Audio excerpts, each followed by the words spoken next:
नमस्ते मित्रों, कथा निधि चैनल पर आपका बहुत बहुत स्वागत है। हमारी आज की कहानी वरिष्ठ साहित्यकारा मेहरुन्निसा परवेज जी की लिखी हुई कहानी है। कहानी का नाम है सजा। कहानी शुरू करने से पहले एक रिक्वेस्ट, अगर चैनल पे नए हैं तो चैनल को सब्सक्राइब कर लीजिएगा। तो हमारी कहानी शुरू करते हैं। सजा। उमा आई है। किसी ने ये 3 शब्द शोक सभा में ऐसे परोसे मानो वहाँ लोग इकट्ठे मौत के लिए नहीं हुए, बल्कि वहाँ कोई पंचायत बैठी है और ऐलान किया जा रहा हो कि मुल्जिम हाजिर है। बैठे हुए सभी लोग अब तक मुंह नीचा किए बैठे थे। सबने एकदम चौंक कर ऊपर सिर किए और सबकी दृष्टि बोलने वाले के मुंह पर टिक गई। बोलने वाली कमला मौसी ने दन्न से जैसे 3 शब्दों के गोले दागे थे और अब वह भेद भरी मुस्कान के साथ खड़ी थी। वह ठीक अम्मा के पीछे दीवार से टिकी बैठी थी। अम्मा ने उसका टेका ले रखा था। अम्मा को अपना टेका देकर अब तक महसूस कर रही थी कि अम्मा को ऐसे दुख में वही सहारा दिए है। अम्मा का बूढ़ा शरीर भी जैसे उससे सहारा मांग रहा था। उमा के आने के समाचार ने शिथिल वातावरण में सरगर्मी ला दी थी और अब सारे लोग सतर्क और उत्सुकता से बाहर के दरवाजे की तरफ देखने लगे थे। उमा का समाचार सुनकर उससे ज्यादा देर बैठा नहीं गया और वह झट से दीवार का सहारा छोड़कर खड़ी हो गई। अम्मा जो उससे टिकी बैठी थी अब खुद भी सचेत होकर बैठ गई थी। किसके चेहरे पर क्या भाव आए हड़बड़ी में देख नहीं पाई, पर जाते जाते उसने अम्मा के दुखी चेहरे पर गुस्से के भाव पढ़ लिए थे। कहाँ जा रही है? अम्मा ने पूछा। वह समझ चुकी थी कि वह उमा का समाचार पाकर उठकर जा रही है। अम्मा ज़रा बाथरूम जाना था, कहते हुए वह अम्मा की अवहेलना कर पीछे की तरफ निकल गई। पीछे से अमरूद के पेड़ के नीचे होती हुई वह सामने आ गई। उमा बाहर बगीचे में रखी कुर्सी पर गुमसुम अटैची लिए बैठी थी। उसके साथ एक पुरुष भी था, सहमा सा। हबीब आंखों से सामने की सड़क पर देखता बैठा हुआ था। उमा के साथ वाले व्यक्ति का उसने मुस्कुराकर स्वागत किया और समझ गई कि वह व्यक्ति और कोई नहीं, उमा का पति दिनेश है। उसे देखते ही वे दोनों उठ गए। कैसी है रे? उसने बरसों बाद उमा की पीठ पर हाथ रखा तो उसे लगा जैसे सुकोमल उमा की पीठ खुरदुरी सी हो गई है। उसे देखते ही उमा की आंखें डबडबा उठी। बरसों बाद मिलने का वह क्षण था जो हर एक का मन रुला देता है। दीदी, ये मेरे पति दिनेश हैं। उमा रोते हुए उससे लिपट कर बोली। उसने ध्यान से उमा को देखा। उमा की मांग के दोनों तरफ से उड़ते कई कई बाल सफ़ेद हो गए थे। आंखों के नीचे बड़ा सा कालापन उसकी बीमार और कमज़ोर काया का परिचय दे रहा था। उसने हैरानी से एकदम से बुढ़ाती उमा को देखा। दीदी, बाबूजी के देहांत की खबर मुझे तीसरे दिन लगी तो मैं अपने आप को रोक नहीं पाई और चली आई। उमा रोते हुए बता रही थी। ठीक है रे, तू कैसे नहीं आती? तू तो उनकी लाडली थी। चल, पहले थोड़ा हाथ मुंह तो धो ले, फिर अम्मा से मिलना, कहकर वह दोनों को बगल वाले घर में ले आई जो मेहमानों के लिए खाली करवाया गया था। उमा मेहमान तो नहीं थी, पर उमा को एकदम से आते ही उस वातावरण में धकेला भी तो नहीं जा सकता था। दीदी, बरसों बाद मायके से 2 लाइनों की पाती भी आई तो काले अक्षरों वाली, शोक संदेश वाली। वह भी जाने कैसे किसी ने भेज दी होगी। उमा कहते हुए रोई जा रही थी और उसने अपना सर झुका लिया। फ़ोन करने का मुझे ध्यान था रे उमा, पर हड़बड़ी में किसी को ध्यान नहीं रहा होगा। उसने अपनी सफाई देते हुए कहा। सब कुछ अचानक हुआ और सब अचानक करना पड़ा। उसने अपनी सफाई देते हुए ये बात कही तो लोहे के पलंग पर बैठती उमा उसे इस तरह देख रही थी जैसे कह रही हो, बाप के मरने का समाचार पाने की भी हकदार नहीं रही। जीते जी इतना वंचित कर दिया तुम लोगों ने। उसकी चुप आंखें ढेर सारे प्रश्नों के साथ उस पर टिकी थी। अम्मा से मिलना है दीदी, चाय की प्याली को मना करते उमा बोली। उसके छटपटाहट को वह समझ रही थी। जितना वह बाहर से व्याकुल दिख रही थी, उससे कई गुना वह भीतर से बेचैन होगी। उसकी सारी उथल पुथल से अनभिज्ञ दिनेश लगातार चुप बैठा जल्दी जल्दी चाय पी रहा था। कभी वह उसे तो कभी उमा को देख लेता था। दिनेश की आंखों में भय और लाचारी थी। यहाँ से चले जाने की उतावली भी थी। उसे बार बार यह भय सता रहा था कि जाने उसके साथ क्या व्यवहार हो। ससुराल में पहली बार आए दामाद की आंखों में चंचलता और प्रसन्नता होती है, पर उसकी आंखों में भय समाया था। चाय लेकर उमा फिर अम्मा के पास चलते। चाय ले ले उमा, फिर अम्मा के पास चलते हैं, उसने उमा को समझाया। उसे लगा चाय पीकर वह थोड़ा स्वस्थ हो जाएगी और अम्मा से मिलने का क्षण जितना हो वह टालना चाह रही थी। चाय पीकर उमा उसे खाली खाली आंखों से देखने लगी। उसे भी लगा कि उमा को इस तरह ज़्यादा देर टालना ठीक नहीं होगा।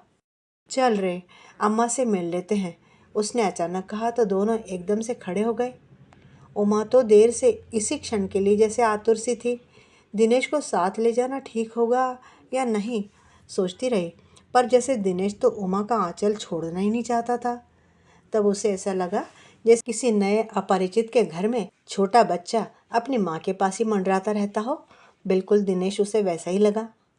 घर मेहमानों से भरा था। सभी लोग थे, अम्मा की तरफ से, बाबूजी की तरफ से, और भी सारे खानदान के लोग थे। बस एक उमा ही नहीं थी, और किसी ने उमा की गैर हाजिरी को महसूस भी तो नहीं किया था। वह तो जाने कैसे उसी ने शोक पत्र उमा के नाम भी पोस्ट कर दिया था। कोने की दीवार से टिकी एक तरफ अम्मा चुपचाप बैठी थी। उसने कमरे तक लाकर उमा को छोड़ दिया और दरवाजे की आड़ से चली गई। अब आगे की भूमिका खुद उमा को निभानी थी। पहले तो उमा अकेले होकर घबराई, पर फिर तुरंत ही संभल गई। पर्दे को एक तरफ हटाती वह अम्मा के सामने जाकर बैठ गई। अम्मा पहले तो हक्की बक्की से सिकुड़ कर रह गई, फिर उन्होंने उमा को एक नज़र देखा। उमा के आंसू धार बंध कर बह रहे थे। चाहे कितना कठोर बन रही हो, अम्मा का कलेजा था तो माँ का कलेजा। उनकी ममता भी उमड़ पड़ी और वे उमा से बोली, बाप के मरने पर आई मोड़ी। अम्मा का इतना कहना था कि उमा के बेजान शरीर में प्राण आ गए और वह लपक कर अम्मा से कटे वृक्ष की तरह लिपट गई और उनकी गोद में पछाड़ खा खा कर रोने लगी, जैसे उसने इतने वर्षों से आंसुओं की गठरी बांध कर रख रखी थी और आज सारे बांध टूट गए थे। सैलाब उमड़ आया था। उमा का दर्दनाक कलेजा फाड़ रोना सड़क तक सुनाई दे रहा था। सारे लोग हिल गए थे। सारे घर में भूकंप आ गया था। उमा ने अपने आने की जैसे खुद ही मुनादी कर दी थी। उसे अपनी साड़ी कपड़ों तक की सुध नहीं थी। दिनेश हक्का बक्का अपराधी की तरह दरवाजे के कोने से चिपका घबराया सा उमा को रोता देख रहा था। उमा भीतर से इतनी भरी है, उसने नहीं सोचा था। उमा तो जैसे माँ की दहलीज पर बूंद बूंद बरस जाना चाहती थी। उमा के अपराध की जैसे अपने आप ही माफ़ी हो गई थी। सब उसे समझाने सहेजने में लग गए थे। अम्मा खुद उमा की पीठ पर लौट कर रो रही थी। सारी जमा गंदगी, कूड़ा करकट जो संबंधों के बीच आ गया था, सब बह गया। उमा जब रोते रोते थक गई और लगभग बेहोश हो गई, तब उसने जल्दी से बढ़कर उमा को लिटाया, उसके बिखरे बालों को समेटकर हाथ में पानी लेकर उसके मुंह को धुलाया पोंछा। बेहोशी में भी रह रहकर वह रो उठती, फिर बेहोश हो जाती। भीड़ कम करो, तनिक हवा आने दो, लड़की हलकान हो रही है, कहते मौसी ने उसे हाथ का पंखा करके हवा करने लगी। बिजली का पंखा चल ही रहा था, पर इतनी भीड़ में उसका असर ही नहीं हो रहा था। दिनेश भयभीत, एकदम अपरिचित सा मुंह बाए उमा को निहार रहा था। अम्मा, ये दिनेश है, उसने दिनेश का परिचय अम्मा से कराया। दिनेश हाथ जोड़कर अपराधी की सी मुद्रा में खड़ा हो गया था। अम्मा दिनेश को थोड़ी देर तक ताकती रही, शून्य आंखों से, पर बोली कुछ नहीं। उसने दिनेश को बाहर वाले कमरे में बैठाया जो बाबूजी का था। अम्मा के मौन ने जैसे स्वीकृति दे दी थी उनके आदर के लिए। बाबूजी के कमरे में सहमा सा दिनेश सोफे पर बैठा बाबूजी के लगे चित्रों को देख रहा था। बाबूजी नहीं थे, पर उनके कमरे में उनके होने का आभास अभी भी पूरी तरह जीवित था। लगता था बाबूजी कहीं यूं ही चौराहे तक टहलने निकल गए हैं। बाबूजी को इस दुनिया से गए पूरे 8 दिन हो गए थे। अभी तक यह विश्वास नहीं होता था कि बाबूजी नहीं रहे। बाबूजी बस रोज की तरह टहल कर आ जाएंगे, जूते उतार कर, चश्मा लगाकर मसनद पर बैठकर कोई किताब पढ़ने लगेंगे और फिर बीच में सिर उठाकर कहेंगे, क्या शोर मचा रखा है। बाबूजी वीर सिपाही थे जिन्होंने कभी अपने हथियार रखे नहीं। रिटायर होने के बाद भी उसी तरह चुपचाप 10:30 बजे तैयार होना, चुपचाप खाकर ठीक दफ्तर के समय घर से निकलना, फिर सारा दिन इसके उसके घर दुकान पर बैठकर ठीक 5 बजते ही घड़ी की सुई के साथ घर लौटना। ये उनकी आदत में शामिल हो गया था। बाबूजी के इस रोजाना के कार्यक्रम से सबको आपत्ति थी, पर किसी में साहस नहीं था उन्हें टोकने का। 9:30 पर कोई बाथरूम में नहीं घुसता था, क्योंकि बाबूजी को जाना होता था। 10 बजे बाबूजी की थाली ढक कर उनके सामने रख दी जाती थी।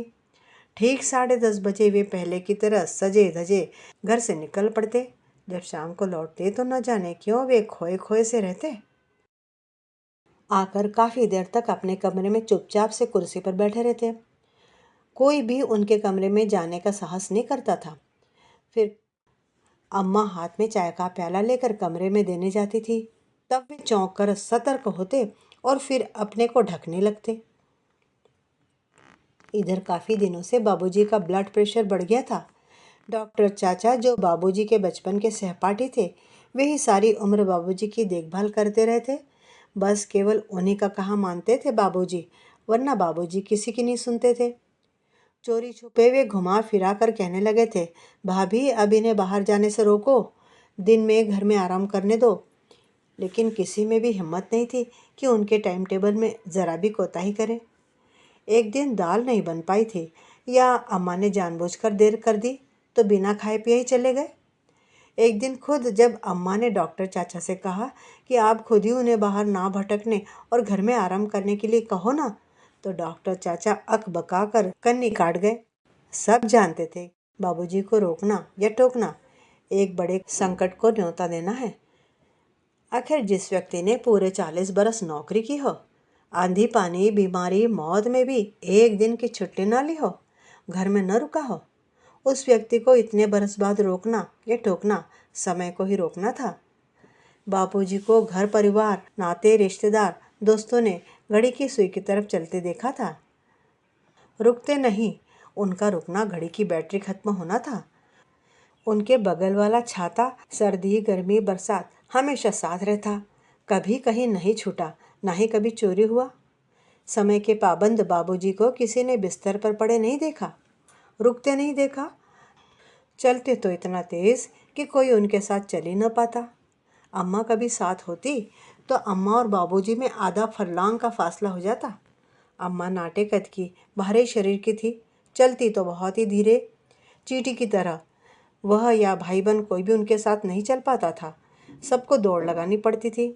अम्मा कभी कभी बाबूजी के साथ जाती तो बाबूजी 15 मिनट में घर पहुंच जाते और किसी को चौराहे तक दौड़ाते अम्मा को देखने के लिए। अम्मा हांफती सी घिसटती सी घर आती। घर आकर उन्हें तुरंत पानी का गिलास चाहिए होता, इसलिए कोई न कोई लिए तैयार ही रहता। पानी को गले से नीचे उतार कर वे बड़बड़ाती, कोई ऐसा भी चलता है क्या कि पीछे वाले की जान निकल जाए। अम्मा की घुड़की को बाबूजी हंसकर झेलते और काले चश्मे के ऊपर से शरारत से उन्हें देखते, मुस्कुराते, क्या बढ़िया जोड़ी है। अरे अब तुम्हें भगवान ने पॉकेट एडिशन बनाया है तो हम क्या करें, कितना धीरे चले, धीरे ही तो चले, और धीरे धीरे चलते तो ससुरे पैर पिरा जाते। इंसान को कैसे कड़क सिपाही की तरह रहना चाहिए। क्या कीड़े घाई सालाते चले जाओ, रेंगते चले जाओ। बनाओ बिटिया, चाय बनाओ, तुम्हारी अम्मा थक गई है। बाबूजी जिस दिन हंसी मजाक करते, सारा घर पर जैसे रौनक सी बनी रहती, शादी ब्याह के घर जैसा उत्साह बना रहता। और जब नाराज होते तो लगता धरती में भूकंप आ गया है। लोटा गिलास लेकर घर का हर सामान सदस्य तक लड़खड़ाने लगते। जब मस्त मूड में रहते तो बड़ी सी बड़ी गलती के लिए भी कुछ नहीं कहते, पर जब नाराज रहते तो छोटे से छोटे अपराध को भी क्षमा नहीं करते। दुनिया में क्या हो रहा है, दुनिया प्रगति कर रही है, इससे उन्हें कोई लेना देना नहीं रहता। उनका अपना घर, वही पुराना सामान और जीने का अपना तरीका, और मिलने वाले भी वही लोग, सब जैसे बंदे बंदाए थे। बाबूजी घर में नहीं है और उन्हें बुलाना है तो घड़ी देखकर अंदाजा लगाया जाता कि अभी इस समय वे कहाँ होंगे। सब कुछ जैसे तयशुदा रहता। रात कभी देर हो जाती तो अम्मा भैया को साइकिल पर डॉक्टर चाचा के घर भेजती। वे वहाँ आराम से कोई इंजेक्शन लगवाते मिलते। छोटी मोटी दवा पर तो जैसे उन्हें विश्वास ही ना होता। उन्हें तो बस इंजेक्शन पसंद थे। घबराहट हो रही है तो इंजेक्शन, कमज़ोरी लग रही है तो इंजेक्शन। अक्सर वे डॉक्टर चाचा से मजाक करते, ससुरे पहाड़ जैसे शरीर में भला छोटी मोटी गोली क्या काम करेगी। भगवान के दिए 5 भाई बहन थे। जब सब छोटे थे तो ठीक ठाक थोड़े में गुजारा हो जाता। जब लड़कियों ने बगल से सर निकालना शुरू किया तो बाबूजी के माथे पर चिंता उभर आई। 3 लड़कियों को निपटाना कोई दिल लगी तो थी नहीं। उसका अपना ब्याह तो देखते देखते हो गया, क्योंकि बाबूजी के दोस्त ने अपनी बहू बनाने की पहल कर दी थी। पहली बिटिया का ब्याह तो औने कोने झाड़ने से भी हो जाता है। नातेदार भी देने दिलाने में अपना रोल अदा कर लेते हैं। बाबूजी को पता ही नहीं चला और ब्याह हो गया। कर्जा भी न लेना पड़ा। अम्मा के गहने, थोड़ी बहुत जमा पूंजी और गांव की खेती की फसल से ही ब्याह निपट गया।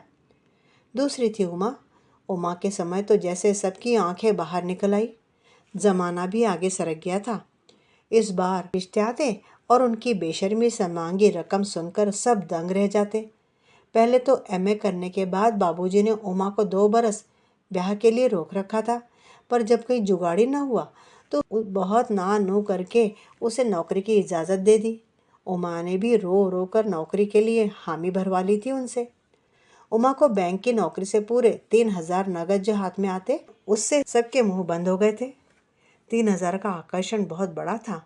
जब उमा पहली तारीख को पूरे 3,000 बाबूजी के हाथ में लाकर रखती तो बाबूजी और अम्मा के चेहरे चमक उठते थे। वर्षों के पुराने घिसे पिटे सामान से मुक्ति मिली थी। पुराना सोफा बेचकर नया आ गया था। घर में गोदरेज की अलमारी और फ्रिज जो सपना थे, वो भी उमा ने बैंक से लोन लेकर खरीद लिए थे। उमा के पास अच्छी ढंग की साड़ी आ गई थी। घर की दशा में सुधार आ गया है, यह तो कोई भी आंख का अंधा भी भाप सकता था। मोहल्ले वाले दबी जुबान से चर्चा करते, देखो फला की बेटी बेटे से बढ़कर गुणवान निकली, कैसे बेटे के बराबर कमाकर बाप को दे रही है। उमा सारे मोहल्ले में उदाहरण बन गई थी। अम्मा बाबूजी बहुत प्रसन्न रहने लगे थे कि उनके भी दिन फिर गए। उमा के ब्याह की चर्चा जो नौकरी के पहले घर मोहल्ले रिश्तेदारों में चला करती थी, वह अब अकस्मात बंद हो गई थी। इस अध्याय को ही जैसे बंद कर दिया गया था। इस विषय पर अब कोई चर्चा न होती, न ही कोई टिप्पणी करता। पहले तो बिस्तर से उठते ही अम्मा उमा के ब्याह की चर्चा का विषय खोल कर बैठ जाती थी। हर लड़की की खोज खबर अम्मा रखती थी। उमा अपने कमरे में अपराधी की तरह सिकुड़ी बैठी रहती थी और अब उन सब बातों को लोग भूल गए थे। ये बात सब मान चुके थे कि अब इस विषय पर चर्चा नहीं होनी है। सब ने सर्वसम्मति से जैसे प्रस्ताव कर दिया कि इस प्रकरण पर चर्चा ही ना हो। उमा भी दबे घुटे वातावरण से निकलकर खुलकर सांस लेने लगी थी। जब उमा ने पहली बार स्कूटर लिया तब तो जैसे सारे मोहल्ले की औरतों ने भगवान के आगे उलाहना भरे आंसू चढ़ाए कि ऐसी सुघड़ कन्या उन्हें क्यों ना दी। पर जब भी स्कूटर निकलती तो औरतें, बूढ़े, मर्द, जवान सब मुंह और आंखें फाड़ कर देखते, मानो कोई किसी अजूबे को देख रहे हो। पूरे 2 साल बड़े अच्छे गुजरे। घर में कोई परेशानी, कलह नहीं। एक दिन ऑफिस से लौटकर उमा ने अम्मा के आगे रसोई में खुद खड़े होकर अपनी ब्याह की चर्चा चलाई तो जैसे कई कई नाग फन काढ़ कर खड़े हो गए। चारों तरफ उस दिन सारे घर पर बदली छाई रही। रात किसी ने खाना न खाया। सारे घर में सुगबुगाहट सुलगती रही कि उमा ब्याह करना चाहती हैं, वो भी अपने मनपसंद हीरो से जो दूसरी जात का है। उमा के ब्याह की बात घर में दोबारा शुरू होते होते जैसे हंगामा सा खड़ा हो गया। जो चर्चा पहले सुखद लगती थी वही अब दुखद लगने लगी। रात भर चर्चा के बाद यह विषय सुबह पिटारी में धर दिया गया, यह टीप लगाकर कि बेकार के विषय जिनका अब इस घर से कोई संबंध नहीं, इन मुद्दों को बार बार उठाने से कोई लाभ नहीं। सुबह घर का वातावरण फिर पहले जैसा सामान्य हो गया। उमा भी समझ गई थी घर वाले उसकी बात को मान्यता नहीं देंगे। जाने कैसे इस विषय की भनक सारे मोहल्ले के लोगों को लग गई थी। लोग दबी जुबान से विचार करने लगे थे। उमा यदि शाम को देर से घर लौटती तो घर पर कोई प्रश्न नहीं पूछता था, पर शंका से सब उसके शांत चेहरे पर कुछ अशांत भाव को ढूंढने लगते।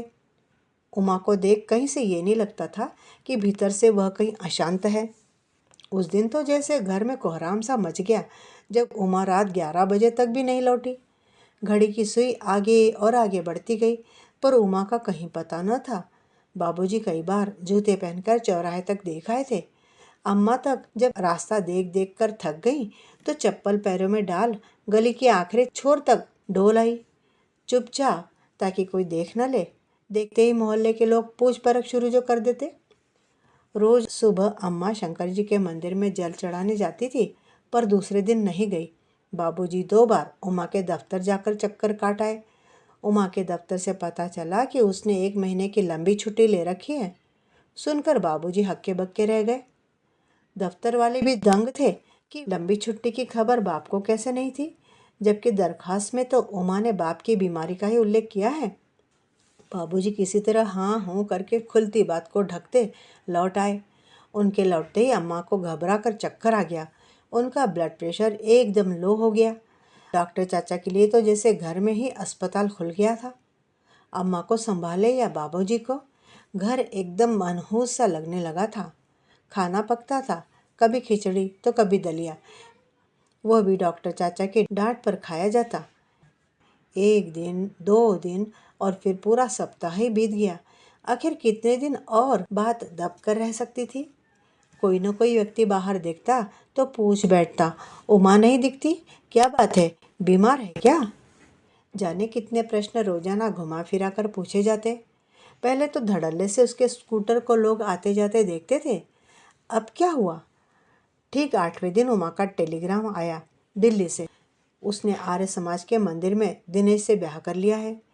टेलीग्राम की सूचना ने जैसे घर पर बिजली गिरा दी। सब भौचक थे। मुर्दनी सी छा गई।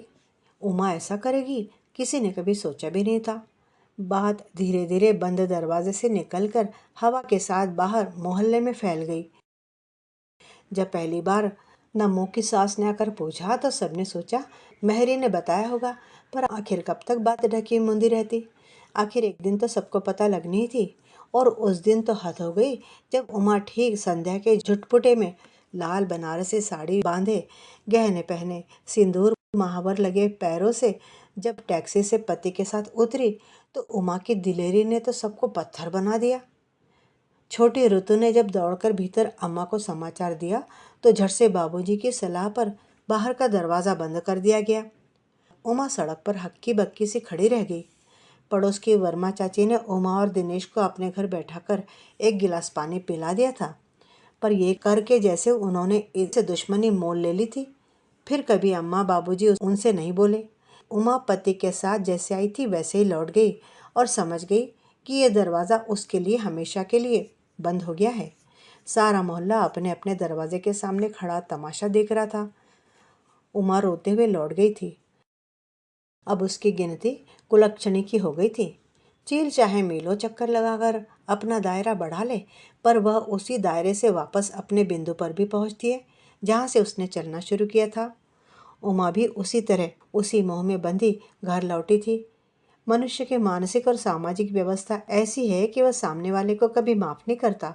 खुद तो रोज़ मंदिर और मस्जिद में जाकर रोता गिड़गिड़ाता है, माफ़ी मांगता है, पर खुद दूसरे को क्षमा करने की क्षमता नहीं रखता।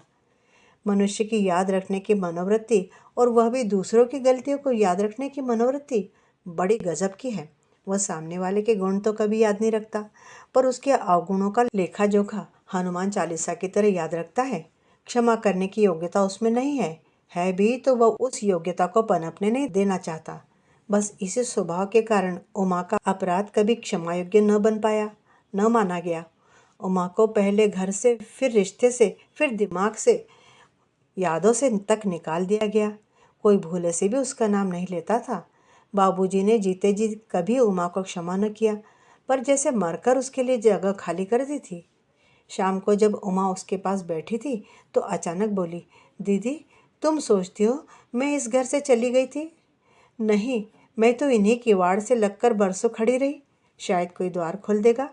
ठंड, बरसात और गर्मी, यानी हर मौसम में यही बाहर खुले में खड़ी रही। उसने चौंक कर उमा को देखा और सोचने लगी, उमा को दी गई सजा क्या किसी आजन्म कैद से कम थी? मित्रों, अभी आप सुन रहे थे मेहरुन्निसा परवेज़ की लिखी हुई कहानी सजा। कहानी आपको कैसी लगी कमेंट बॉक्स में लिखिए। चैनल को लाइक और सब्सक्राइब कर लीजिए। कहानी सुनने के लिए धन्यवाद। आपका दिन मंगलमय हो।